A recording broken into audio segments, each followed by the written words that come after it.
শুভেচ্ছা সহ আমন্ত্রণ প্রত্যেককে নিটল টাটা এটিএন সংলাপে আপনাদের সাথে আছি আমি আমিনুল মজলিস। দর্শক, আপনারা জানেন সমসাময়িক ও জনগুরুত্বপূর্ণ বিভিন্ন বিষয় নিয়ে আমাদের আলোচনা অনুষ্ঠান। আমাদের আজকের আলোচ্য বিষয় অর্থনীতির গতিপথ।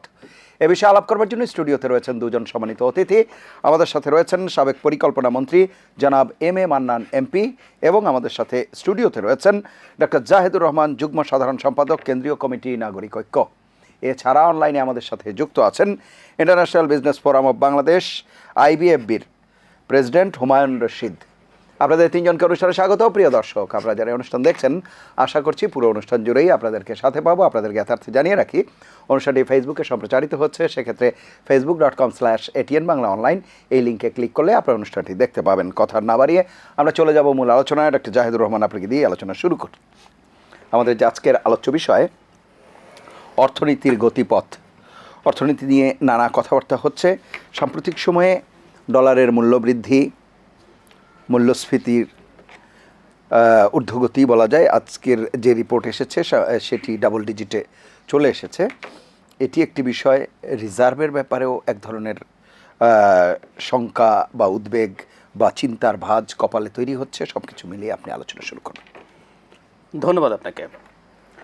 বাংলাদেশে এখন যে সংকটটা আমরা দেখছি, সংকটটা আরও আগে হওয়ার কথা ছিল। সরকার একটা পরিকল্পনা করেছে যে যেহেতু একটা নির্বাচন আছে সামনে, সেই নির্বাচনের আগে যাতে সংকটটাকে এতটা গভীর হয়ে গেছে দেখানো না যায়, সেই জন্য সরকার অনেক স্টেপ নিয়েছে। উদ্দেশ্য এটা না যে আপনি ভোট করছেন, যে ক্রাইসিস হলে জনগণ ভোট দেবে না। উদ্দেশ্য হচ্ছে এটা জনগণ যাতে রাস্তায় নেমে না আসে এমন সংকট তারা তৈরি করতে চায় না। সো প্রবলেমগুলো পিছিয়েছে, ডেফার করেছে। ধরুন শেভরনের একটা গ্যাসের পেমেন্ট, আমরা অনেকে হয়তো জানি না, বাংলাদেশের স্থলভাগে যত গ্যাস উৎপাদিত হয় তার ম্যাসিভ অংশে শেভরন করে। তাদের একটা পেমেন্ট মাসের পর মাস দেওয়া হয়নি। আমি একটা এটা টোটাল হিসাবে খুবই ছোট পেমেন্ট, 20-30 কোটি ডলার আপ ডাউন করে, কিছু দেয় কিছু থাকে বাকি থাকে। এমনকি এই পেমেন্টের প্রতি ইঙ্গিত করে জনাব পিটার হাস একটা টিভিকে সাক্ষাৎকারে বলছিলেন যে আমেরিকার কোম্পানিগুলো যদি তাদের আর্নিং দেশে দিয়ে যেতে না পারে, তাহলে আমাদের এখানে বিদেশি বিনিয়োগ বা FDI কিভাবে আসবে? আমাদের এয়ারলাইনগুলো, বিদেশি যে এয়ারলাইন টিকিট বিক্রি করছে তার টাকা আপনি দিচ্ছেন না। এবং ঘটনাচক্রে পৃথিবীতে সবচেয়ে বেশি বকেয়া যে দুটো দেশ, তার মধ্যে একটা বাংলাদেশ আর একটা পাকিস্তান। বাকি দেশগুলো 10-এর মধ্যে যা আছে সব আফ্রিকার দেশ। এর কারণে ইভেন আমাদেরকে দ্বিগুণ, 2.5 গুণ, 3 গুণের মতো আমাদেরকে টিকিটে ব্যয় করতে হয়, কারণ তারা তাদের টাকা যেহেতু পড়ে আছে নিতে পারছে না, ফ্লাইট কমছে। এরকম অসংখ্য সমস্যা আপনি ধরে আপনি তেল ইম্পোর্ট করেছেন, টাকা দেন নাই, গ্যাস ইম্পোর্ট করেছেন, টাকা দেন নাই, এরকম অনেক কাজ করেছেন। দেশে কুইক রেন্টাল আছে, প্রচুর কুইক রেন্টালকে আপনি বিদেশি মুদ্রায় পরিশোধ করেন। চুক্তিও এরকমই, কারণ এগুলো তো আপনি একেবারে কোনো রকম চ্যালেঞ্জ করা যাবে না বলে একটা ইন্ডেমনিটির মতো দিয়েছেন। দ্রুত সরবরাহ আইন 2010 সালে করেছিলেন। এগুলো ঠেকিয়ে আপনি আসলে ইলেকশনটা পার করেছেন। এখন আপনি আসলে পেরে উঠবেন না, উপায় নাই, আসলেই উপায় নাই। ফলে এখন সংকট কি হচ্ছে, আপনি অ্যাপারেন্টলি দেখছেন ডলারের বিপরীতে টাকার একটা মূল্য পতন হয়েছে। বলা হচ্ছে এটা IMF-এর কতগুলো শর্ত আছে, IMF-এর শর্তগুলো মানতে গিয়ে অনেকগুলো স্টেপ আপনি নিয়েছেন, এর মধ্যে এটা নিলেন। এবং আমরা সাথে সাথে প্রচুর নিউজ দেখছি যে বাজারে ডলার নেই। বাজারে ডলার থাকার আসলে কারণও নাই। খুব বেসিক অর্থনীতির সূত্র, সেটা হচ্ছে আপনি যদি মনে করেন ডলারকে, আমি এখন মনে করি এটা একটা স্পেকুলেটিভ গুডস, শেয়ারের মতো। আপনার হাতে একটা শেয়ার আছে, আপনি যদি মনে করেন বা নিশ্চিতভাবে জানেন এই শেয়ারের দাম বাড়বে, আপনার টাকার প্রয়োজন থাকলে আপনি শেয়ারটা বিক্রি করবেন না। আপনি চাইবেন যে ওই ধার কর্য করে চলি, কিন্তু এটা ধরে রাখি, এটা প্রচুর মূল্য বাড়ছে। ডলারের ক্ষেত্রে ঠিক তাই হয়েছে। এবং আমরা দেখব অচিরেই ডলার অনেক বেশি মূল্যে বিক্রি হবে। এবং যেহেতু আমাদের টাকা পাচার আমরা কোনোদিন ঠেকাতে পারি নাই, পারবো না, টাকা পাচার পুরোপুরি ঠেকানো পৃথিবীর কোনো দেশেই যায় না। কিন্তু যে দেশে অনেক বেশি কালো টাকা উৎপাদিত হয়, অনেক বেশি দুর্নীতির টাকা উৎপাদিত হয়, সেখানে পাচার বেশি হবে। সুতরাং ব্যাংকিং চ্যানেলে হোক, নন ব্যাংকিং চ্যানেলে হোক, হুন্ডির মাধ্যমে টাকা পাচার বাড়বে। সুতরাং ডলারের দাম স্টেবল হবে না। এদিকে আরও দু একটা জিনিস আমরা যদি যোগ, এখন ডলারের দাম বাড়লে কি হচ্ছে, বাংলাদেশ আসলে মূলত অতি আমদানি নির্ভর একটা, আমাদের তো ব্যালেন্স অফ পেমেন্ট সবসময় নেগেটিভ। আমরা সবসময় আমদানি বেশি করেছি, রপ্তানি কম করেছি। আমাদের রেমিটেন্সটা মূলত আমাদের একটা বাফার হিসাবে কাজ করতো, সেটা আমাদের করতে করতে বেশি হয়, আমাদের রিজার্ভও তৈরি হতো। কিছু বৈদেশিক বিনিয়োগ, কিছু বৈদেশিক ঋণ যোগটোগ করে এক ধরনের পরিস্থিতি আছে। সামনে যেটা হবে, যেহেতু আমরা ইম্পোর্ট করি সব কিছু, আমরা খুব গর্ব করে বলি খাদ্যদ্রব্যে আমরা স্বয়ংসম্পূর্ণ, এর চেয়ে কোনো বাজে কথা আসলে হতে পারে না। বাজে কথা কেন বলছি, গমের ক্ষেত্রে বাংলাদেশ কিন্তু এখন গম একটা খুব স্টেপল ফুডে পরিণত হয়েছে। গম একসময় কিন্তু ধনী লোকের বা মধ্যবিত্তের খাবার ছিল, রুটি মধ্যবিত্ত খায়। কিন্তু গম এখন গরিব লোকেরও খাবার, রিক্সাপুলেরা বন খায়, এই বনটা কিন্তু গমের তৈরি, যার 90% আমরা ইম্পোর্ট করি। আচ্ছা চাল, ওরা বলে ঠিক আছে আমরা চালে তো অনেক করছি, উত্তর হচ্ছে একেবারেই না। চালে গত 5 বছরে বাংলাদেশ সর্বোচ্চ 3টা ইম্পোর্টারের সারা পৃথিবীতে, বাংলাদেশ একটা। সুতরাং আপনি কতগুলো ন্যারেটিভ মিথ্যা করে তৈরি করেন, আমি ডেটা দিয়ে কথা বলতে পারবো চাইলে কতটুকু করেছে, এর মধ্যে বাংলাদেশ একবার সর্বোচ্চ ইম্পোর্টারও ছিল। আর যাবতীয় খাবার, ডাল, পেঁয়াজ, রসুন, আদা গেলেই দেখবেন চাইনিজ, যেটা ওই ভারতীয়, ওটা অনেক ভোগ্যপণ্যের কথা বলছি। আমরা ন্যূনতম পরিমাণ ভোজ্য তেল আমাদের দেশে হয় না, আমরা রটা আনি, পিউরিফাই করি, চিনি তৈরি হয় না। সো অত্যন্ত গুরুত্বপূর্ণ জিনিস সবই আপনি ইম্পোর্ট করেন। ফলে আলটিমেটলি যেটা দাঁড়াবে, আমাদের যদি ইম্পোর্টের কারণে 2 টাকা বাড়ার কথা থাকে, সরকারের অলিগার্করা যেমন তেলে 5টা, চিনিতে 3-4টা, আমাদের পোলট্রিতে 4-5টা এরকম কোম্পানি আছে, তারা এইটা থেকে আরও বহুগুণ বাড়িয়ে দিয়ে টাকা নিয়ে যাবে। সুতরাং মারাত্মক একটা মূল্যস্ফীতি হবে। আরেকটা জিনিস একটু যোগ করে রাখা এখানে দরকার আছে, সুদের হারের ব্যারিয়ার তোলা হয়েছে। আমরা খুব বেসিক অর্থনীতি যারা জানেন তারা জানেন, একটা দেশে যখন মূল্যস্ফীতি হয় আপনি সুদের হার বাড়িয়ে দেবেন, বাড়তে বাড়তে এটা যেমন আমরা জানি যে আমেরিকাতে 0.5, 0.25, 0.75 ইন্টারেস্টের আমেরিকাতে একটা সময় সুদের হার বাড়তে বাড়তে 4, 4.5 এভাবে উঠে গেল না। আমরা 9-6 বলে একটা বস্তুতে আটকে থাকলাম। মানে খুব বেসিক ধারণা যে আপনার এইরকম মূল্যস্ফীতি হচ্ছে, আপনি এটাকে ছেড়ে দেন আস্তে আস্তে, সেটাও ছাড়েন নাই আপনি, কারণ আপনার অলিগার্করা চেয়েছেন 9% ইন্টারেস্টে আপনি সুদটা যাতে, লোনটা যাতে পান, এবং সেটার জন্য সাধারণ মানুষকে আপনি 6% ইন্টারেস্ট দিচ্ছিলেন, অথচ ইনফ্লেশন ডাবল ডিজিটে দীর্ঘদিন থেকে আছে। তার মানে একটা মানুষ ব্যাংকে টাকা রাখলে তার টাকা কমে যাচ্ছিল, ওটা ছেড়ে দিয়েছেন, ওটাও ইনফ্যাক্ট অনেক বড় দিকে যাবে, কোনো সন্দেহ নাই। এতে 2টো ঘটনা ঘটবে, এটা খুব জরুরি।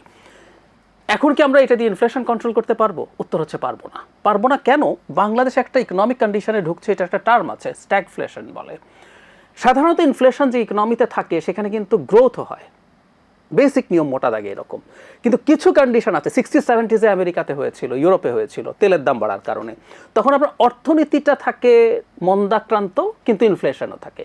স্ট্যাগনেশন অ্যান্ড ইনফ্লেশনকে মিলে স্ট্যাগফ্লেশন বলে। কেন এই ইনফ্লেশনটা আসলে আপনি ঠেকাতে পারবেন না?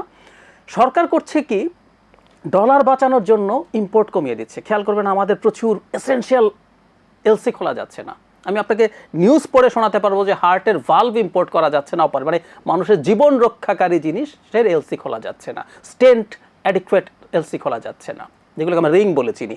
এরকম অনেক এসেনশিয়াল জিনিস আপনি কন্ট্রোল করছেন। এই কন্ট্রোল করাতে কি হবে আপনি খেয়াল করেন, দিনের শেষে ইম্পোর্ট থেকে তো আমরা তো ইনডিরেক্ট ট্যাক্স অনেক বেশি করি, আমদানি শুল্ক কমে যাবে, পণ্য আমদানি কমিয়ে দিচ্ছেন। ওগুলো যখন কম আসছে, বাজারে ভোগ কম হচ্ছে, ভোগ কম হওয়া মানে আপনি ভ্যাট কম পাচ্ছেন।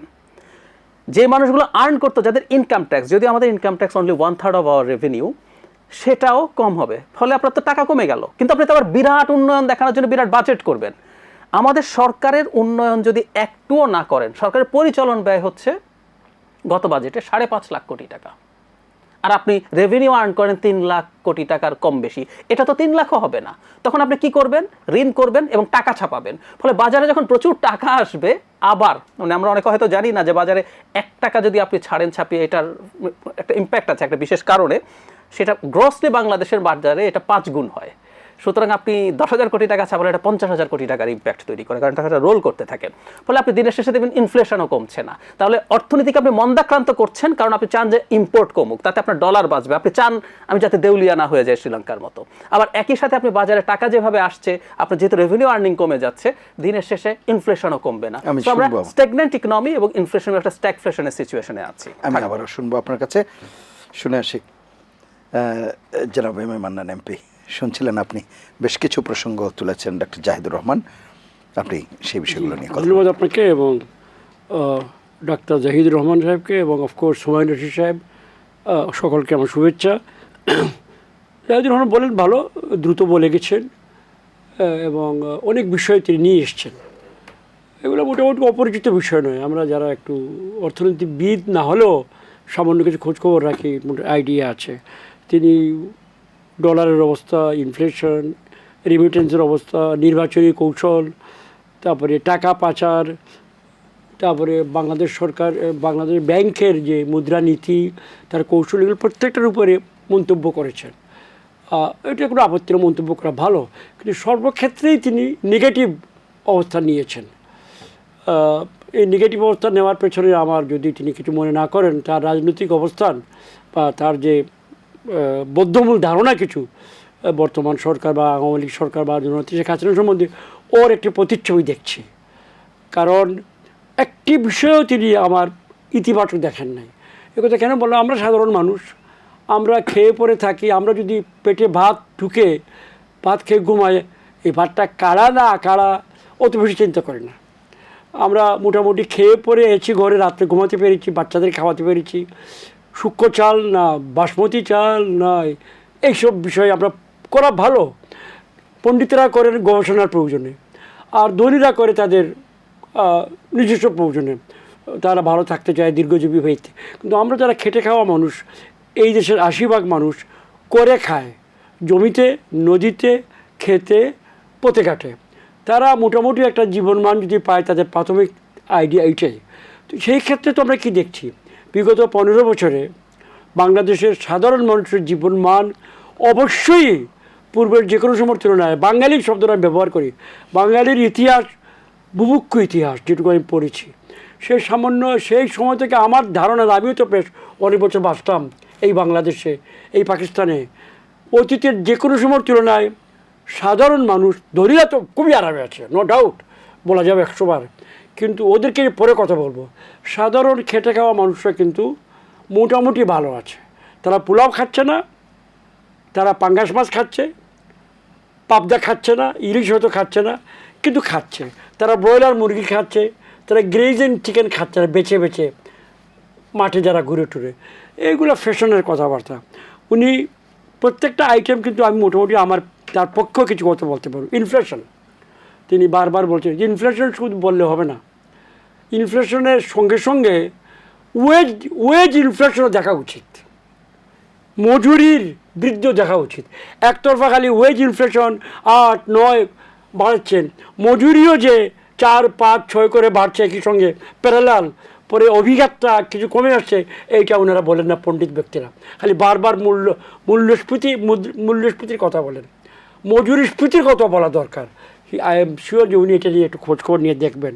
কারণ কেন কথাটা বলছি, আমরা সাধারণ মানুষ, একটা লোক 10 বছর 15 বছর আগে, বর্তমান সরকার 15-16 বছর আগে পাওয়ার আসছে, তখন দৈনিক মজুরি হার 200-250 টাকা ছিল, যদি ভুল না বলে থাকি। এখন 600-700 টাকার নিচে গড়ে নেয়, কেউ 1000-1200 কামায়, তার মানে 3 থেকে 4 গুণ বেড়েছে। এইটা কিন্তু অ্যাভয়েড করে যায় মানুষের। তাছাড়া বড় যেটা করেছে এই সরকার, যেটা প্রত্যেকের দারিদ্র বলুন বা জীবনযাত্রার মানকে পরিবর্তন করেছে, বিদ্যুতের সরবরাহ। সারা বাংলায় প্রতিটি ঘরে বিদ্যুৎ দিতে পেরেছে এই সরকার। হ্যাঁ, বলবে যে টেকসই নয়, আমি স্বীকার করি টেকসই নয়। কুইক রেন্টাল এগুলো নিয়ে প্রায়শই অত্যন্ত প্রিয় মানে সমালোচনা আছে। রোগী যখন কী বলে একটা ওষুধ দিয়ে হাই অ্যান্টিবায়োটিক না কে জানি বলে দেয় না, যখন বেশি জ্বর হয়ে যায়, কুইনাইন বা যাই হোক অ্যান্টিবায়োটিক বা স্টেরয়েড মেরয়েড কী সব বলে, আমি ওটা জানি না। আমার শেখ হাসিনা যখন পাওয়ারে আসে সেকেন্ড টাইম 2009-এ, তখন কত লোকের বাড়িতে বিদ্যুৎ ছিল, তাও আবার লোডশেডিং কতক্ষণ ছিল মানুষ ভুলে যায়। তারপর সেই জায়গা থেকে বেরিয়ে আসার জন্য আমরা যদি নর্মাল বিনিয়োগের দিকে যেতাম, বড় বড় মহাজনরা বিদ্যুতের জন্য বিনিয়োগ করছিল না, বিশ্বব্যাংক বিনিয়োগের জন্য টাকা দিচ্ছিল না, এশীয় উন্নয়ন ব্যাংক যেহেতু ছোটো ভাই বড় ভাই যা করে এটা ফলো করে ব্লাইন্ডলি, তারাও দিচ্ছিল না, আমাদের নিজস্ব সংস্থান ছিল না। বাধ্য হয়ে আমরা সকল ডিসঅ্যাডভান্টেজ যেগুলোতে আছে কুইক রেন্টাল নিয়েছি। অবশ্যই যখন আমি ঠেকায় পড়ে ঋণ নিলে সুদ বেশি দিতে হয়, আমি যখন ঠেকায় পড়ে উপোস থাকি, পাশের বাড়ির থেকে চাল কিনে আনি, বাজার থেকে দাম বেশি দিতে হয়, সাধারণ জ্ঞান, ঠিক সেইটা হয়েছে। কিন্তু তারপরে লাভ কী হয়েছে, আমরা বিদ্যুৎটাকে ছড়িয়ে সরবরাহ করে আমরা সারা দেশে দিতে পারছি। এতে শুধু ঘরে ঘুমাবার সুখ নয়, উৎপাদনে সহায়ক হয়েছে, শিক্ষা, স্বাস্থ্যে, চলাফেরায়, জীবনের প্রতিটি ক্ষেত্রে। এইটা ডাক্তার জাহিদ বা জনাব জাহিদ তারা বলছেন না। রিজার্ভ কমবে বাড়বে, ব্লাড প্রেশার কমে বাড়ে, এটা দুনিয়ার নিয়ম। রিজার্ভ কমবে বাড়বে। 45-এ উঠেছিল কোভিডের সময়, যখন সব ধরনের ইম্পোর্টসের উপরে একটা বাধা ছিল না, মানুষ করছিল না, তখন নানা ভয় ভীতির ফলে। সুতরাং হঠাৎ করে এটা স্ফীত হয়ে 40 ক্রস করেছিল। এখন যেহেতু আমরা বিজনেস করছি, পকেটে টাকা ব্যয় করছি, টাকা বালিশের নিচে রেখে ঘুমাচ্ছি না, সুতরাং আপ ডাউন করবে। 20 কেন, ইভেন যদি 10ও নেমে যায়, আমি এজ এ নন ইকোনমিস্ট, আমি ইকোনমিস্ট নই, আমি ভয় ভীতি পাচ্ছি না। অনলি যদি ব্যবসা বাণিজ্য বন্ধ হয়ে যায়, আমরা কাজ বন্ধ করে দিই, এবং ওনারা যারা নেতিবাচক রাজনীতি করেন, গণ ঐক্য এই মুহূর্তে বা নাগরিক ঐক্য অথবা বিএনপি যারা, তারা চাচ্ছে যে সরকারি ব্যবস্থাটাকে ডিরেল করে দেওয়া, দেশে একটা স্থিতিশীল পরিবেশটাকে ধ্বংস করে দেওয়া, তাহলে ওই রকম অবস্থা হলে তখন কিন্তু অনেক বেশি ব্যথা হবে। সুতরাং নর্মাল যদি লাইফ চলে, $10 বিলিয়ন ভয় পাওয়ার কিছু নাই। ওকে, এয়ারলাইন রিমিটেন্স একটা উদাহরণ তিনি আনলেন, টাকা কামাই করে টাকা পাঠায়, এটা কন্টিনিউয়াস প্রসেস। এই মুহূর্তে কম পাচ্ছে, আগামী মাসে বেশি পাঠাই দিবে। এটাকে বেছে বেছে নিচুটাকে তুলে এনে ভাড়া বাকি, সেই কথা বলছে, টিকেটের দাম, শুনেন, টিকিটের দামে উনি এয়ারলাইন এক্সপার্ট কিনা যাই না, টিকিটের দাম কোনো এয়ারলাইন ইউনিলেটারালি বাড়াতে পারে না। ইকাও আছে, IATA আছে, ইন্টারন্যাশনাল এয়ার ট্রান্সপোর্টেশন মন্ট্রিলে, সারা বিশ্বের ট্রাভেলের কস্টটাকে তারা রেগুলেট করে। না বাড়ায় সেটি বলেননি উনি, উনি বলছে বাংলাদেশ সেই টাকাটা বাকি, মানে বকেয়া আছে, দিতে পারছে না। বাংলাদেশের কিছু বকেয়া নয়, এটা সেন্ট্রাল ব্যাংকের কাছে তারা পাবে। সেন্ট্রাল ব্যাংক আমাদেরই, এটা অনগোয়িং ব্যবসা। আমি যখন মহাজনের সঙ্গে মৌলবাজারতে মাল কেনা বেচি মানে করি না, সেটা কেবল আমাদের আর আফ্রিকার দেশগুলোর, সেই কথা উনি বলছেন। কথা বলবো না, এটা আমাদের পাকিস্তান আর আফ্রিকার ব্যালেন্স বাড়তে পারে। আমি আপনার সঙ্গে রেগুলার ব্যবসা করি, চৈত্র মাসে গিয়ে আমি একবারে ক্লিয়ার করি হাল খাতার সময়। সারা বছর হয়তো আমার ফাল্গুন মাসে হয়তো আমার ব্যালেন্স অনেক হয়ে যায়। এগুলো দৈনীতি, আমাদের অর্থনীতি বড় হচ্ছে, ব্যালেন্স বড় হচ্ছে, লেনদেন বড় হচ্ছে। তাছাড়া তিনি বলছেন আমরা এটাকে ইউজ করেছি নির্বাচনী কৌশল। এটা I take very strong objection জনাব জাহিদের এই বক্তব্যে। নির্বাচনী, আপনার তো পিছিয়েছে, আপনার তো নির্বাচনের সঙ্গে পরিচিত, আপনি নির্বাচন করতেই চান না। সুতরাং এটা নিয়ে আপনাদের কথা বলার হক নাই, গণতান্ত্রিক হক আপনাদের নাই। যে বিষয়টার আপনাদের আস্থা নাই, আপনারা মানেন না। নির্বাচন নিয়ে তো বলেননি, না বলছি নির্বাচন না না, উনি বলছেন নির্বাচন পার হওয়ার জন্য ব্যবহার করেছি, যে নির্বাচনের ওই সময়টা পার হয়। আই আন্ডারস্ট্যান্ড, নির্বাচন আমি লিখে রাখছি, নির্বাচন পার হওয়ার কৌশল হিসাবে তারা রিজার্ভটাকে অথবা ডলারের মূল্যটাকে গায়ের জুড়ে কৌশলকে ধরে রেখেছিলাম। It is wrong, it is completely রং আরেকটা কারণে, কারণ তারা নির্বাচনী ব্যবস্থার সঙ্গে তাদের কোনো যোগাযোগই নাই, তারা নির্বাচন করতে চান না, নির্বাচনে বিশ্বাসই করে, তাহলে তাদের কী বলার হক আছে? এটা I take very strong objection to this. পাচার জনপ্রিয় বিষয়। আরে ভাই, আমাদের কি পাচার হয়? ভারতে আমাদের চেয়ে 20 গুণ বেশি পাচার হয়, কোথায় পাচার হচ্ছে না। আর মার্কিন যুক্তরাষ্ট্র, পশ্চিমা যে, তাদের পাচারের প্রশ্ন উঠে না, তাদের খোলা টাকা নিয়ে আসেন যান, তাদের সেন্ট্রাল ব্যাংকের কোনো বাধা নেই, খালি আমাদের উপরে যত বাধা আছে। সুতরাং পাচার নিয়ে ইয়েস, চুরি হচ্ছে, পাচার হচ্ছে, এখন অস্বীকার করার উপায় নেই। না, উনি নিজেও বলছেন যে শতভাগ কমানো সম্ভব, ওনাদের কন্ট্রিবিউশন আছে। এই লোকগুলা যারা আস্থাহীনতায়, যেসব ব্যবসায়ীরা অথবা ভয়ে হেতা নয় অন্য কোথাও, অন্য কোনো এখানে গিয়ে ভাষা করতে চাচ্ছে, এই পরিবেশ, অস্থিতিশীল পরিবেশ সৃষ্টিতে দায়িত্বজ্ঞানহীন রাজনীতি বাংলাদেশ ন্যাশনালিস্ট পার্টি বিএনপি এবং নাগরিক ঐক্য এবং অন্য যারা কেউ আছেন, তারা কন্টিনিউয়াসলি গত 15 বছর যাবৎ শেখ হাসিনার প্রতি ব্যক্তিগত প্রতিহিংসা, বিদ্বেষ এবং আমাদের জনগণের, সাধারণ জনগণের যে মূল বিষয়গুলো, সেইগুলোকে এড়িয়ে কিছু ফ্যাশনেবল পশ্চিমা কথাবার্তা বলে তারা এটা করছেন। প্রিয় দর্শক, নিটল টাটা এটিএন সংলাপে পর্যায়ে নিচ্ছি বিরতি, থাকুন আমাদের সঙ্গে। ফিরে এলাম নিটল টাটা এটিএন সংলাপে। এতক্ষণ সাথে থাকার জন্য ধন্যবাদ। জনাব হুমায়ুন রশিদ, এ পর্যায়ে আপনার কাছে জানতে চাইব, এই যে আমরা আলাপ করছি অর্থনীতির গতিপথ, আপনি কিভাবে দেখছেন? গতিপথ সম্বন্ধে আমি হয়তো ওরকমভাবে বলতে পারবো না। আমি যেটা বলতে পারবো একজন ইনভেস্টার্স হিসেবে, কিংবা আমাদের এই যে international business forum of Bangladesh যারা আমাদের সাথে, আমাদের এর মেম্বার, তাদের চ্যালেঞ্জ আজকের জন্য কি। আমি একটু পিছনে চলে যেতে চাই। পিছনে যদি আমি যাই তাহলে দেখতে পাবো যে 52 বছরে কিন্তু আমাদের দেশ অনেক এগিয়েছে, অনস্বীকার্য। এটা আমাদের অস্বীকার করার ইয়া নেই যে আমরা আজকে টেলিভিশনের পর্দায় উপস্থিত হয়ে কথা বলতে পারছি এবং আমরা অনেকটা দ্বন্দ্ব করতে পারছি, এবং দ্বন্দ্ব করে আমাদের দেশকে কিভাবে এগিয়ে নিয়ে যেতে পারি সেটা নিয়ে আমরা কাজ করছি। এটা হচ্ছে আমাদের অ্যাচিভমেন্ট। আমাদের একটুখানি পিছনে যদি আমরা তাকাই, কিছুদিন আগেকার ঘটনা যে কোভিড হয়েছিল দেশে, কোভিড এর পরে একটা এফেক্ট আসছে বাংলাদেশে, সারা বিশ্বের ইকোনমিতে কিন্তু একটা এফেক্ট এসছে। এক, এরপরে গ্লোবাল সাপ্লাই চেনে কিন্তু একটা এফেক্ট এসছে। যে এনার্জিটা $9 থেকে $10 কিনতেন আপনি এলএনজি, সেটাকে আপনি $50-60 নিয়ে গেছেন, গ্লোবাল মার্কেটে চলে গেছে। যে তেল কিনতেন আপনি $62-63, সেই ক্রুড আপনি $140 আপনার কিনতে হয়েছে। আমাদের দেশ এগুলাতে অভিজ্ঞতা নেয় নাই। আমাদের দেশ এই চ্যালেঞ্জগুলা ফেস করেও তখনও কিন্তু তারা সমন্বয় করেন নাই। সমন্বয়টা যখন করেছেন সেটা করতে অনেক দেরি হয়ে গেছে, যেটার এফেক্ট দুটা আছে। একটা ভালো দিক হচ্ছে যে এই 9-6 এফেক্টে কিন্তু দেশে ইনভেস্টমেন্ট বেড়েছে, যার ফলশ্রুতিতে আমরা আজকে $50 বিলিয়ন শুধু গার্মেন্টসে রপ্তানি দেখতে পাচ্ছি। আর এফেক্ট যেটা হচ্ছে সেটা হচ্ছে যে আজকে যেটা আমরা দ্রব্যমূল্যের দাম এবং আমরা একটা অনিশ্চিত অনেকগুলো জিনিস দেখছি। অনিশ্চিতর ভিতরে উল্লেখযোগ্য যে গত বৃহস্পতিবার দিন 117 টাকা যখন আমি ডলারের দাম দেখলাম, তখন কিন্তু আমি জানি যে আমার খাদ্যদ্রব্য দাম বাড়বে। আমার যে সাপ্লাই করার জন্য যে ব্যবসা করতাম, আমি যে জিনিসটা একটা দ্রব্যমূল্য ধরে আমি টেন্ডারিং করেছি, সেই মূল্যে কিন্তু আমি সরবরাহ করতে পারছি না। সরকার কিন্তু এটার জন্য ভর্তুকি দিয়ে কিংবা এটা সমন্বয় আর করছেন না। এটা একটা চ্যালেঞ্জ রয়ে গেছে। এই জায়গাগুলোকে আমাদের রিফরমেশনে যেতে হবে, যে আগামীতেও কিন্তু এই ধরনের চ্যালেঞ্জ আসবে। আমরা অনস্বীকার্যভাবে বলতে পারি আবারও যুদ্ধ হবে, আবারও দেশে সারা বিশ্বে অর্থনীতিতে একটা গতিপথ চেঞ্জ হবে, হয়তো চেঞ্জ হবে। আমরা যদি এইসব শিক্ষা নিয়ে আমরা যদি আমাদের কিছুটা রিফরমেশনসে যাই, তাহলে কিন্তু আমরা যারা ইনভেস্টার্স, আমরা যারা ইনভেস্টমেন্ট করি, আমরা যারা উই ক্রিয়েট জবস, এটা তো স্বীকার করতেই হবে। আমরা সবাই কিন্তু টাকা পাচার করি না।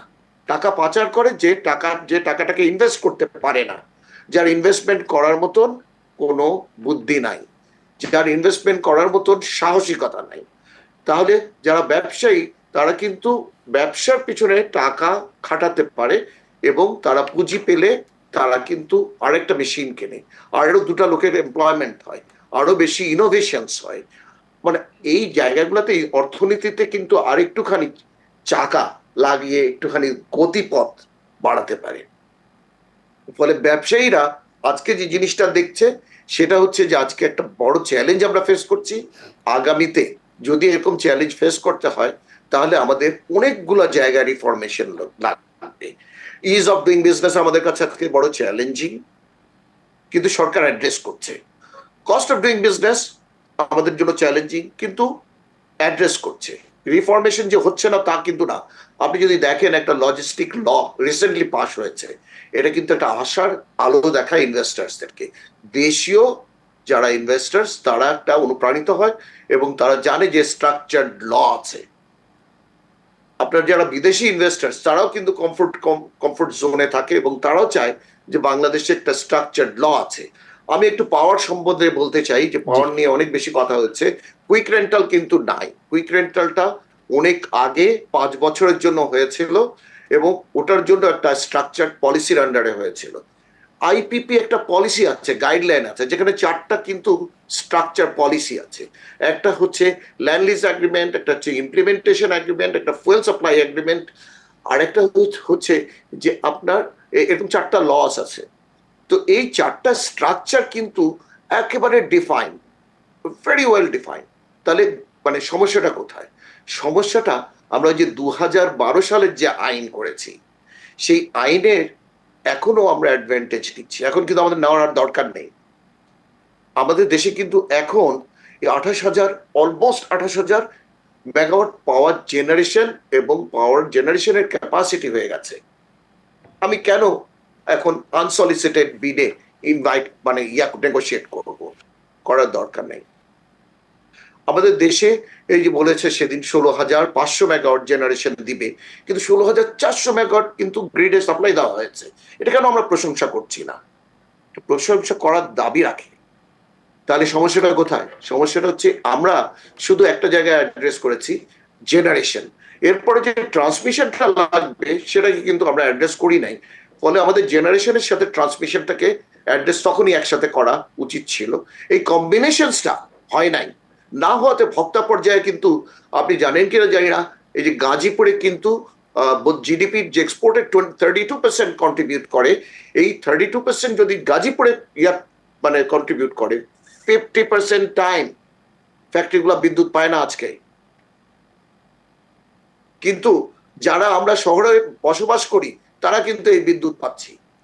ডক্টর জাহিদের বাসায়ও বিদ্যুৎ আসছে, আমার বাসায় আসছে, আপনার বাসায় আসছে। কিন্তু আমাদের ম্যানুফ্যাকচারিং সেক্টরে বিদ্যুৎ কিন্তু সুনিশ্চিত নিরাপদ বিদ্যুৎ হচ্ছে না। নিরাপদ কেন আমি বলছি, সারা দেশে কিন্তু বিদ্যুতায়ন হয়েছে, গ্রামের লোকজন বিদ্যুৎ পাচ্ছে, কিন্তু ইন্ডাস্ট্রি বিদ্যুৎ পাচ্ছে না। ফলে ম্যানুফ্যাকচারিং কিন্তু এখন একটা চ্যালেঞ্জিং এর মুখে আসছে এবং তাদের ম্যানুফ্যাকচারিং কস্ট বেড়ে যাচ্ছে। আপনার এই জায়গাগুলোকে অ্যাড্রেস করা দরকার ছিল। কোয়ালিটি বিদ্যুৎ কিন্তু আমরা পাচ্ছি না গ্রিডে। আমি ইকোনমি থেকে আবার বিদ্যুতের দিকে চলে আসছি, এগুলা কিন্তু অ্যাড্রেসেবল। কোয়ালিটি যদি না হয় তাহলে আমাদের যে স্মার্ট বাংলাদেশ আমরা বলছি, স্মার্ট বাংলাদেশ আসলে হওয়ার মতন দেশ।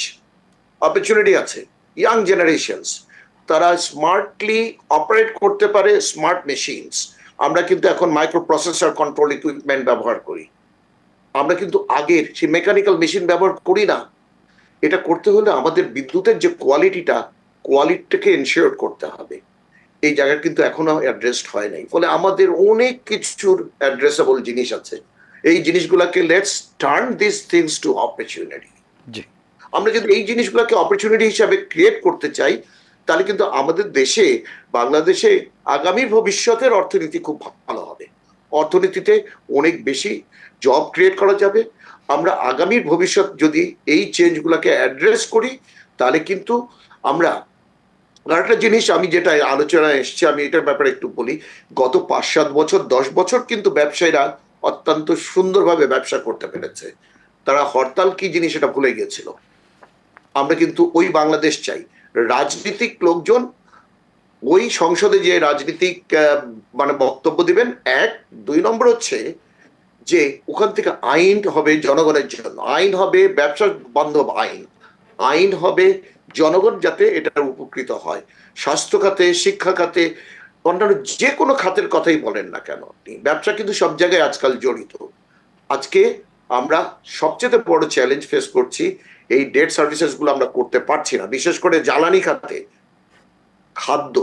খাদ্যের দাম বেড়েছে এবং খাদ্যের জন্য যে আমাদের ডেট সার্ভিস করতে হবে, এই জিনিসগুলো কিন্তু আমাদের জন্য এখন বড় চ্যালেঞ্জ।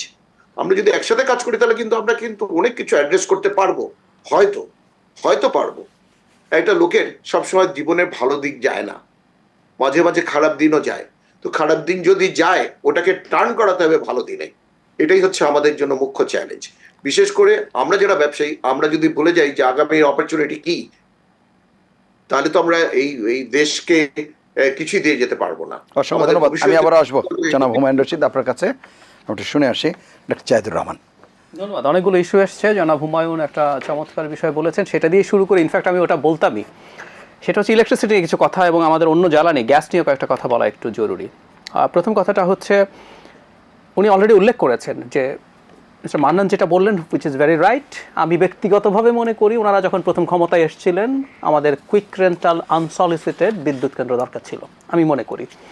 এবং বিএনপিকে সমালোচনা করতে আমার কিছু আসে যায় না, আমি বিএনপি করি না। বিএনপির সময় বিদ্যুতের যে অবস্থা ছিল এবং এরপরে তত্ত্বাবধায়কের 2 বছর এই শহরেই আমরা বাস করেছি, 1 ঘন্টা বিদ্যুৎ থাকতো, 1 ঘন্টা বিদ্যুৎ থাকতো না। I can clearly remember that. এক দুর্বিষহ অবস্থা ছিল, ওটা দরকার ছিল। এবং প্রথম আইনটা হয়েছিল 3 বছরের জন্য, প্রথম। মানে তার মানে ব্যাপারটা হচ্ছে আমরা এটা করি, আমরা এরপর আদার পাওয়ার প্ল্যান্টস করছি, করে আমরা এখান থেকে সরে যাব। এই যে বিশেষ যে আইন, এটা এখন 26 সাল পর্যন্ত আছে। আমি একটা ধারা পড়ে শোনাই, ধারা 9। এই আইনের অধীনে কৃত বা কৃত বলিয়া বিবেচিত কোনো কার্য, গৃহীত কোনো ব্যবস্থা, প্রদত্ত কোনো আদেশ বা নির্দেশের বৈধতা সম্পর্কে কোনো আদালতের নিকট কোনো প্রশ্ন উত্থাপন করা যাইবে না। আমি ক্ষমতায় আছি, জনাব মজলিসকে আমি খুব পছন্দ করি, আপনার সাথে আমি বসে আলোচনা করে আমি আপনার মতো করে একটা চুক্তি করে দিয়ে দিতে পারি, এনি চুক্তি। তার মানে কি বাংলাদেশে এখনও সেই ইমার্জেন্সি ক্রাইসিসে রয়ে গেল? এই মাত্রই জনাব হুমায়ুনও বলেন 28,000 মেগাওয়াটটা আমাদের স্থাপিত ক্ষমতা আছে। আপনার স্থাপিত ক্ষমতা তো এত দরকার ছিল না। আপনার যদি সর্বোচ্চ 15-16 যদি আপনার দরকারের ডিমান্ড, সারা পৃথিবীতে যেটা হয় আমরা জানি, এটা খুবই বেসিক নিয়ম, 20 থেকে 25% এক্সট্রা ক্যাপাসিটি লাগে। আপনার কিছু প্ল্যান্ট ট্রিপ করতে পারে, সম্ভাবনা থাকে, কিছু প্ল্যান্ট ওভারহলিং করতে হয়, সো কিছু প্ল্যান্ট আপনি বসাবেন, সো 20 to 25% আপনি এই পরিমাণ বিদ্যুতের ক্ষমতা কেন তৈরি করেছেন? এই বছরও আমি পড়ে শোনাতে পারি সবচেয়ে আলোচিত যারা এই বিদ্যুৎ সেক্টরে আছে, সামিটের 3টা ভাড়াভিত্তিক আইপিপি চুক্তি নবায়ন হয়েছে। তো এই কাজগুলো তো আপনি করছেন, এবং যেন হুমা খুব ইন্টারেস্টিং একটা কথা বলেছেন, এটা জবাবটাও আমি দিয়ে দিতে পারি, এবং আমি ওনার সাথে একটা জায়গায় দ্বিমত করি।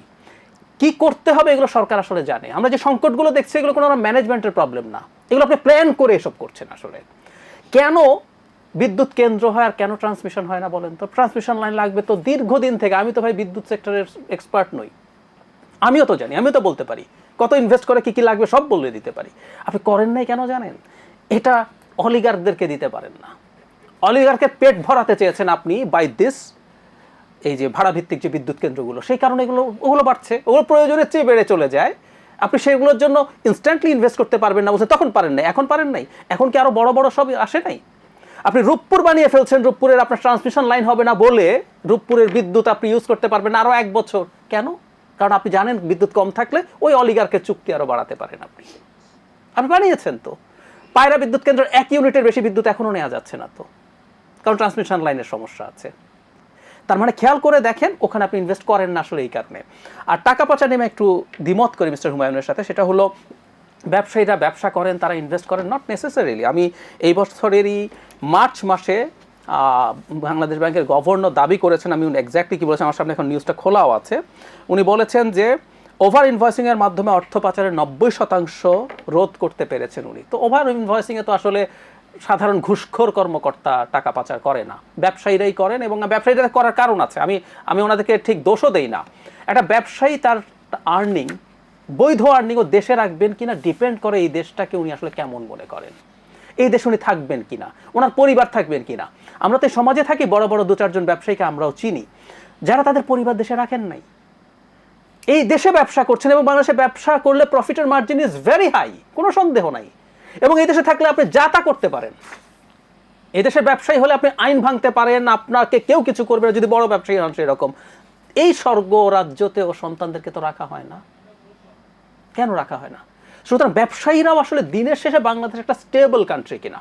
বাংলাদেশ স্টেবল কান্ট্রি না যতদিন পর্যন্ত একটা ফেয়ার ইলেকট্রাল প্রসেস, একটা খেলা, যে খেলার মধ্যে যে জিতবে হেরে যাওয়া পক্ষ মেনে নেবে যে ও জিতেছে।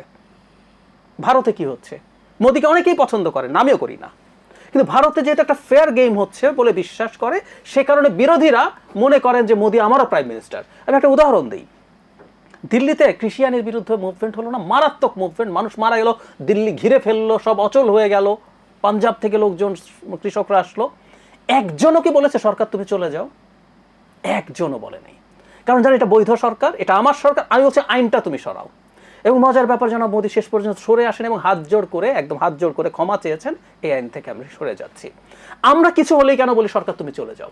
কারণ আমি মনে করি এই সরকার অবৈধ সরকার। ফলে একটা দেশে অবৈধ সরকার যখন ক্ষমতায় থাকবে তখন ব্যবসায়ীরা নিরাপত্তাহীনতায় ভুগবেন, এটা খুব স্বাভাবিক। আমি আরেকটা জিনিস একটু যোগ করে এই পর্যায়ে শেষ করি। এলএনজির আলোচনা এসছে, আমরা এলএনজি কেন বসেছিলাম, আমরা এলএনজি কিনবো কারণ কি জানেন? আবার অলিগার্ক। আমাদের তো এলএনজি আনার পর এটা রিগ্যাসিফিকেশন প্ল্যান্ট লাগে, আপনি তো এলএনজি আনেন, এটাকে আবার গ্যাস করেন, গ্রিডে দেন। বাংলাদেশে অলরেডি 2টা আছে, 3টা হচ্ছে, একটা হচ্ছে এক্সিলারেট এনার্জি আমেরিকান, একটা হচ্ছে সামিটের, এই দুটো আছে, আরেকটা হচ্ছে এটাও সামিট করছে। মজার তথ্য দেই, এলএনজি এতদিন সরকার ইম্পোর্ট করতে, এখন সামিট এলএনজি ইম্পোর্ট করবে, এই নিউজ আপনি খুঁজে দেখতে পারেন। বাংলাদেশের আয় দিয়ে উনি এখন বিলিয়নারদের লিস্টে, ফোর্বস যে বিলিয়নারের লিস্ট, উনি চলে গেছেন। প্রশ্নটা হচ্ছে বাংলাদেশের সমুদ্র সীমা বাদ দিয়ে, আপনি সমুদ্র বিজয় করেছেন বলে খুব লাফালাফি করেছেন, অথচ এই সমুদ্র সীমা থেকে আমাদের অ্যাডজেসেন্ট যে বেড আছে, বলা হচ্ছে ওইটার সাথে আমাদের কানেকশনে থাকতে পারে। মিয়ানমার গ্যাস তুলে ফেলছে, আরও আগেই, কয়েক বছর আগে ভারত তুলেছে। সরিয়ে রাখি, আমাদের স্থলভাগে এখন পর্যন্ত মোটামুটি নিশ্চিত মজুদের পরিমাণ 3টা কোম্পানি, আমেরিকান, নরওয়েজিয়ান, আর একটা কোন দেশে যেন করেছে, 3টা 3 রকম বলেছে, 35 TCF, 40 বা 42 TCF, আর একটা 49 TCF। আমি যদি সবচেয়ে কমটা ধরি, 35 TCF আমাদের মজুদ আছে।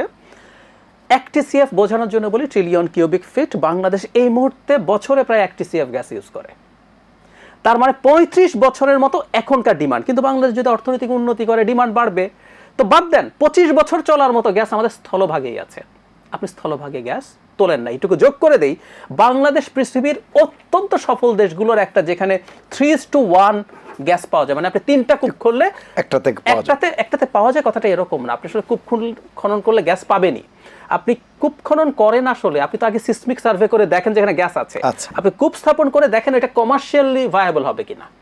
3:1 এটা সারা পৃথিবীতে খুবই হাই একটা রেট। আমরা ওই গ্যাস তুলি নাই, কারণ আমরা এখন এলএনজি আনবো এবং অলিগার্করা এলএনজি আনবে, তাদেরকে ব্যবসা দেবো, তারা বিদ্যুৎ কেন্দ্র করেছে, গ্যাস করেছে, কয়দিন পর এই সবগুলোই চলতে থাকবে। এটাই মূল সংকট, এবং এটা কোনোটাই মিসম্যানেজমেন্ট না, এগুলো প্ল্যান্ড ক্রাইসিস, যাতে বাংলাদেশের জন্য অলিগার্কি, সুতরাং অলিগার্করা যাতে বেনিফিট পায় সেটাই এনশিওর করা হচ্ছে। অসংখ্য ধন্যবাদ জনাব মান্নান। আমি আসবো আপনার কাছে একটা বিরতি নিয়ে এসে আমরা এই আলোচনায় যুক্ত হচ্ছি। প্রিয় দর্শক, নিটল টাটা এটিএন সংলাপে পর্যায়ে নিচ্ছি বিরতি, থাকুন আমাদের সঙ্গেই। ফিরে এলাম নিটল টাটা এটিএন সংলাপে। এতক্ষণ সাথে থাকার জন্য ধন্যবাদ জনাব মান্নান। ডক্টর জাহিদুর রহমান বেশ কিছু প্রসঙ্গ তুলেছেন, সেগুলোর বিষয়ে আলাপ করবেন। পাশাপাশি আমি বলছিলাম যে ঋণ করে ঋণ পরিশোধ কতটা যৌক্তিক বা কীভাবে দেখছেন বিষয়টাকে। ধন্যবাদ ধন্যবাদ ডক্টর জাহিদকে এবং অবশ্যই হুমায়ুন রশিদ সাহেবকে। ডক্টর জাহিদ অনেক বিষয় এনেছেন, গভীরে যাওয়ার মতো সময় নেই এবং হয়তো আমার জ্ঞানও নেই অতটা। কিছু কিছু আমি কমন সেন্স বা আমার পরিচিত কিছু বিষয় দিয়ে একটা বলতে চাই। একটা বড় ইস্যু, আচ্ছা প্রথমে জনাব হুমায়ুন রশিদের একটা তথ্য নিয়ে আমার একটু সংশোধনী বলবো। তিনি বলছেন যে শিল্পে বিদ্যুৎ পাচ্ছেন না, গ্রামে পাচ্ছে। আমি গ্রামের পক্ষে কথাটা বলছি, গ্রামেও পাচ্ছে না। কিন্তু আপনি যেমন সাফার করেন শিল্পে, গ্রামেও দিনের পর শহরে পাচ্ছে, শহরে পাচ্ছে, কিন্তু শিল্পে না, শিল্পে বলছে শিল্পে পাচ্ছেন না, শহরে পাচ্ছে না, গ্রামে পাচ্ছে বলছে। কিন্তু আমার মনে আছে গ্রামে বলছিল, গ্রামে, আমি গ্রামের থেকে বলছি, যেহেতু আমি গ্রামকে প্রতিনিধিত্ব করি, গ্রামও পায় না। যাকে এটা পরিচিত বিষয়, এটা কোনো ক্রেডিট নেওয়ার বিষয় নয়। দ্বিতীয় বিষয় যেটা ভেরি ইম্পর্টেন্ট, এখানে এত জেনারেট করতেছে 28,000 মেগাওয়াট, দরকার মাত্র 16,000 মেগাওয়াট, তাহলে কেন ঘাটতি হবে, তাহলে কেন লোডশেডিং হবে, তাহলে কেন দিনের পর দিন এখানে নাই। একটা মৌলিক ইস্যু আমি for the information of to gentleman বলতে চাই। You have to go back in history. বিদ্যুৎ স্বাধীনতার পরপর 1,000 মেগাওয়াট ছিল কিনা সন্দেহ আছে। ওই সময় স্বাধীনতার পরপর আমরা একটা সমাজতান্ত্রিক অর্থনীতির মডেলে এগোচ্ছিলাম, ভেরি রাইটলি, এখন রংলি বলা হচ্ছে, এগোচ্ছিলাম। তখন আমরা পূর্ব ইউরোপ থেকে মানে অনেক কিছু এনেছি, রাশিয়ার থেকে, পূর্ব ইউরোপ থেকে, চীন থেকে, তখন নয়, যদিও চীন থেকে আসার কথা কিন্তু ওখান থেকে এসছে সেসব যন্ত্রপাতি। তারপরে যখন বঙ্গবন্ধু হত্যার পরে তারা যখন ক্ষমতায় আসলো জবরদখল করে, তারা মডেলটাকে ঘুরালো, সমাজতন্ত্র ড্রপ করলো, পঞ্চবার্ষিকী পরিকল্পনা ড্রপ করলো, বিশ্বব্যাংকের উপদেশে পিআরএসপি করলো, অ্যানুয়াল প্ল্যান করলো, এবং বিদ্যুৎ খাতে তারা যেটা করলো, এখন তারা ইস্ট ইউরোপীয় সোর্সগুলো যেখান থেকে আগে যন্ত্রপাতি ছিল সেখান থেকে কেটে তারা এখন পশ্চিম দিকে তাদের বিশ্বব্যাংকের উপদেশ অনুযায়ী বাজার খুঁজলো। এখন দেখেন mismatch, 10 mile east Germany, 5 mile Bulgaria, 6 mile পশ্চিম জার্মানি, এই সারা দেশে কিন্তু হাজার হাজার কিলোমিটার লাইন আছে।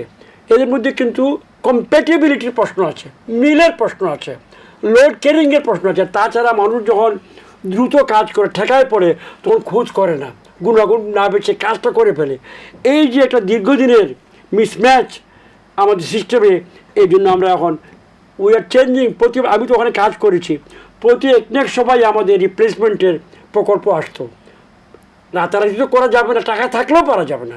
কিন্তু ডক্টর জাহিদ যেটি বলছেন যে যতটা আপনি পাওয়ার প্ল্যান্ট করার ব্যাপারে মনোযোগী হচ্ছেন, ততটা সঞ্চালন লাইনের ব্যাপারে মনোযোগী হচ্ছেন। মৌলিক প্রশ্ন, পাওয়ার জন্য আমরা বিনিয়োগকারীদেরকে আমরা আমন্ত্রণ জানিয়েছি, তারা তাদের নিয়ম অনুযায়ী তারা করছে, কিন্তু এই ডিস্ট্রিবিউশন লাইনগুলো তো আমাদের করতে হচ্ছে। এই যে উনি বললেন না যে আমরা বাজেটে বেশিরভাগ ব্যয় করি পরিচালন ব্যয়ে, বেতন ভাতা দিই, এক্স্যাক্টলি এখানেও আমাকে তো লাইনগুলো চালাতে হবে। সড়ক রিপেয়ার সবচেয়ে ভয়ঙ্কর ব্যাপার, কারণ আপনি ট্রাফিক বন্ধ করতে পারবেন না, আবার সড়ক রিপেয়ার করতে হবে। সিভিল লাইনে এখানেও আপনি বিদ্যুৎ দিতে হবে, আবার লাইন রিপ্লেস করতে হবে। এইগুলো অন্তর্নিহিত কিছু সমস্যা আছে, এগুলো বিবেচনা আনা দরকার। আমি এই জন্য বললাম কথাটা একটা পয়েন্ট হিসাবে।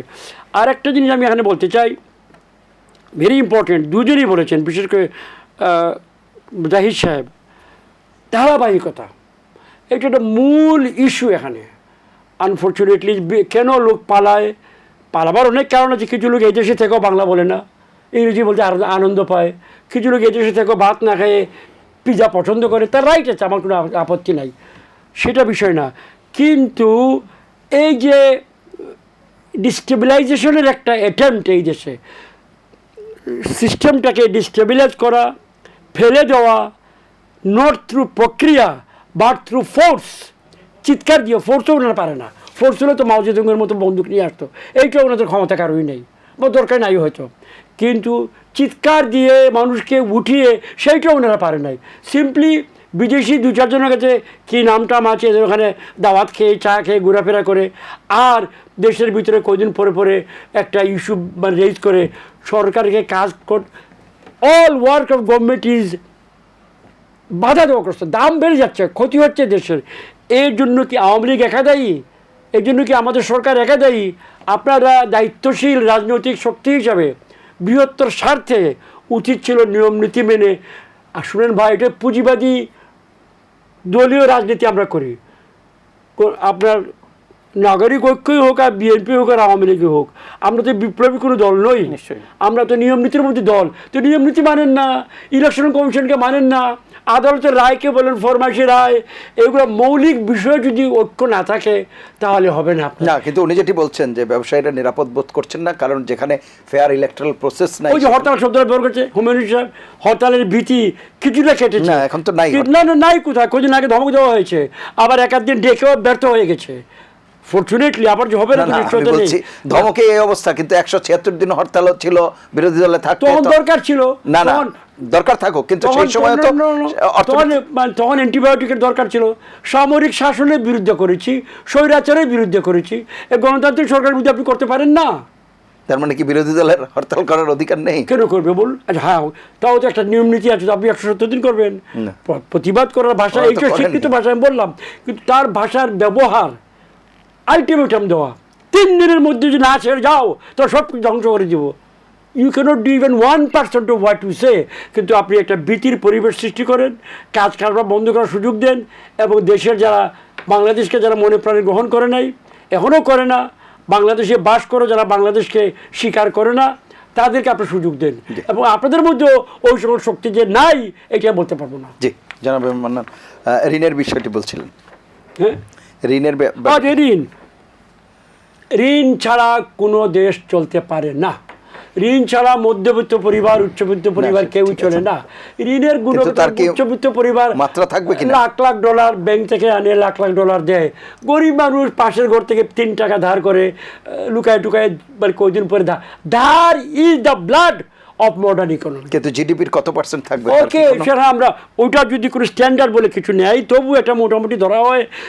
আমরা তো 20-22 ভাগে আছি, আমরা এখনো উই হ্যাভ নট ক্রস 25 ভাগ বা 30 ভাগে হয়তো আছি। এক্স্যাক্ট ফিগার আমি দেরি করে, এই আরেক সমস্যা এই দেশে নানান ধরনের ফিগার দেওয়া হয়। আমি তো এগুলো মুখস্থ করে আসি নাই। লাস্ট যখন আমি সরকারে ছিলাম তখন জানতাম যে আমরা 31-32 মতো ছিল বোধহয় আমাদের ডেট টু জিডিপি রেশো। এখন হয়তো এটা বেড়ে 40-40 হয়েছে। আমেরিকার কত? রেড জোনে আছি আমরা। নো, আমেরিকার কত, সৌদি আরবের কত, ভারতের কত, জাপান সবচেয়ে বেশি, জাপানে আর জাপানের কত, এইগুলো দিয়ে বিচার করা যাবে না। আসল পয়েন্ট হলো আপনি কি কাজ বন্ধ করবেন না কাজ করবেন। কাজ যদি করেন, আজকে কাজ করে কালকে ঋণ শোধ করার আপনার সুযোগ থাকতে পারে। আর যদি তামাক খায়া, গাঞ্জা খায়া আর চিল্লাইয়া ঘরে বসে থাকেন, আপনি 1 টাকা দান না করলে আপনি মরে যাবেন। That is the choice. ধন্যবাদ। আমরা একটু শুনে আসি জনাব হুমায়ুন রশিদ। জি, আমরা যেখানে আলাপ করছিলাম যে গতিপথ, অর্থনীতির গতিপথ, ওই জায়গাটা নিয়ে, গতিপথটা আমাদের দেশে আছে, চ্যালেঞ্জ তো অবশ্যই আছে। এই চ্যালেঞ্জগুলো অ্যাড্রেস করে আমরা যদি সমালোচনাটা পজিটিভ ক্রিটিসিজম এইভাবে আমরা যদি বলি, তাহলে কিন্তু আমাদেরকে ধরতে হবে যে না, আমরা সবাই দেশপ্রেমিক, আমরা দেশের জন্য কল্যাণ চাই। কারণ আমাদের আগামী প্রজন্মের জন্য কিন্তু কর্মসংস্থান করতে হবে, আমাদের স্মার্ট বাংলাদেশ করতে হবে, আমাদেরকে অনেক বেশি ইনোভেটিভ নেশন হতে হবে। আমরা কিন্তু এখনো পিছিয়ে আছি। আমরা শুধু সারা জীবন এই গার্মেন্টস এক্সপোর্ট করে বাঁচতে চাই না, আমরা গার্মেন্টসের সাবস্টিটিউট আমাদের ইকোনমিতে আনতে চাই। এটা করতে হলে আমাদের ইনোভেশনটাকে অ্যাড্রেস করতে হবে, আমাদের স্কিল ডেভেলপমেন্টটা কিন্তু অ্যাড্রেস হয় নাই ওইভাবে। আপনি আজ পর্যন্ত দেখবেন না যে স্কিল ডেভেলপমেন্ট যদি আপনি কম্পেয়ার করেন শ্রীলঙ্কার সাথে, আপনি যদি কম্পেয়ার করেন ফিলিপিন্সের সাথে, থাইল্যান্ডের সাথে, ইন্ডিয়ার সাথে, আমরা অনেক পিছিয়ে আছি। এই জায়গাগুলো কিন্তু আমাদের কন্ট্রিবিউটর, এই জায়গাগুলো কিন্তু আমাদের এই রেমিটেন্স আসে। আমরা যদি স্কিল ডেভেলপমেন্টের জন্য কি করছি, আমরা ডিপেন্ডেন্ট হয়ে যাচ্ছি ব্যুরোক্রেটিক একটা চক্রে। ব্যুরোক্রেসিরা বিল্ডিং বানাচ্ছে, মেশিন কিনছে, মেশিনের অপারেটর যিনি হবেন, যিনি ট্রেনার হবেন, ট্রেনারের জন্য উনি খরচ করছেন না। এখন আবার ট্রেনিং দেওয়ার জন্য যে পয়সা লাগবে, সে পয়সাটাও এখন ওনারা জোগাড় করতে পারছেন না। যদি এটা ফরেন কারেন্সি ট্রেনিং হয়, তাহলে তো পয়সার একটা অভাব হচ্ছেই, টিকিটের দাম বেড়ে গেছে। তো এখন একটার সাথে আরেকটা চক্র যেন আমরা ঘোরপাক খাচ্ছি। এইটা সাময়িক, আমার ধারণা সাময়িক, কারণ আগামীতে পৃথিবীর সব জিনিসই চেঞ্জ হয়, আমাদের অর্থনীতিও চেঞ্জ হবে, আমাদের ইয়াং জেনারেশন আসবে যারা পজিটিভ থিঙ্কার, তারা কিন্তু এই চেঞ্জগুলো আনার ব্যাপারে সহায়ক হবে যদি আমরা পলিসি রিস্ট্রাকচার করতে পারি। আমাদের পলিসি রিফরমেশনসটা হচ্ছে সবচেয়ে কিলিং ব্যুরোক্রেসি। রাজনীতিবিদদেরই এটা কমিটমেন্ট আসতে হবে। যারা রাজনীতিবিদ, যারা সংসদে বসেন, ওনারা যদি এই কমিটমেন্ট দেন যে দেশে আইন প্রণেতারা যদি মানে প্রয়োজনীয় আইনগুলোর যদি প্রয়োগ হয়, তাহলে কিন্তু অনেক কিছু বন্ধ হয়ে যাবে। ওই যে ব্ল্যাক মানি ফ্লাই বলেন, যেটা কথা প্রসঙ্গে আসছিল, যে এই আনসলিসিটেড এবং সলিসিটেড বিডিংস, টেন্ডারিং, এই জিনিসগুলো বন্ধ হয়ে যাবে। আপনার দেশে ইনফ্রাস্ট্রাকচার প্রজেক্ট আরো আসা দরকার, আসছে, কিন্তু আরো আসার মানে আমাদের প্রয়োজন আছে। তো এই জিনিসগুলো যদি অ্যাড্রেস না হতো, তাহলে কিন্তু আমাদের ইকোনমিতে এই পরিমাণ ইকোনমি আসতো না। আমরা যদি বলি যে ভবিষ্যতে আমরা $1 ট্রিলিয়ন ইকোনমিতে যেতে চাই, আমাদের পলিসি রিফরমেশনস, ইনফ্রাস্ট্রাকচারস এবং ইজ অফ ডুইং বিজনেস এবং কস্ট অফ ডুইং বিজনেস, এগুলো সবগুলোকে মিলিয়ে এক টেবিলে বসে আমাদের কাজ করে আগামীর বাংলাদেশকে চিন্তা করতে হবে। আপনার 2024 সালে কিন্তু আমাদের একটা সুন্দর জিনিস হয়েছে, সরকার প্রশংসা করি, যে ডেল্টা প্ল্যান। সরকার প্রশংসা করি যে ওনারা ভবিষ্যতে পরিকল্পনা করে 2041 সালে কি হবে বাংলাদেশকে ওইভাবে দেখছেন। আমাদের কিন্তু জেনারেশন নিয়ে কথা হচ্ছিল, এই জেনারেশনটা কিন্তু একটা বিতর্কিত জায়গা। তবে বাংলাদেশ সরকার কিন্তু জিতেছে, নেগোসিয়েশনে সব জায়গায় জিতেছে, হারে নাই। এটা কিন্তু আমি ইনসাইড স্টোরি আপনাদের সাথে শেয়ার করলাম। আপনারা যদি পিপিএ যদি দেখেন, মানে এই পাওয়ার পারচেজ এগ্রিমেন্টস যেটা দেখেন, তাহলে দেখতে পাবেন যে আসলে it is very structured, it's very defined, এবং এটার ভিতরে যে ইয়াগুলো দেওয়া আছে, আপনার পেনাল্টি ক্লজগুলো কিন্তু খুব ডিফাইন্ড। তাহলে অসুবিধা কোথায় হয়েছে? আনসলিসিটেড আর ভবিষ্যতে করা যাবে না, এটার ব্যাপারে ব্যবসায়িক সমাজের একটা আপত্তি আছে। জি, ফলে একটা ভালো দিক আছে, খারাপ দিক আছে।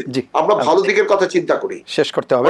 জি, ডক্টর জাহিদুর রহমান, আমরা শেষ করব আপনার বক্তব্য। আমাদের ঋণ নিয়ে একটা কথা হচ্ছিল, ঋণের পার্সেন্টেজ আমাদের এই মুহূর্তে, মানে এখন আমরা যখন কথা বলছি, এটা 40%-এর কাছাকাছি।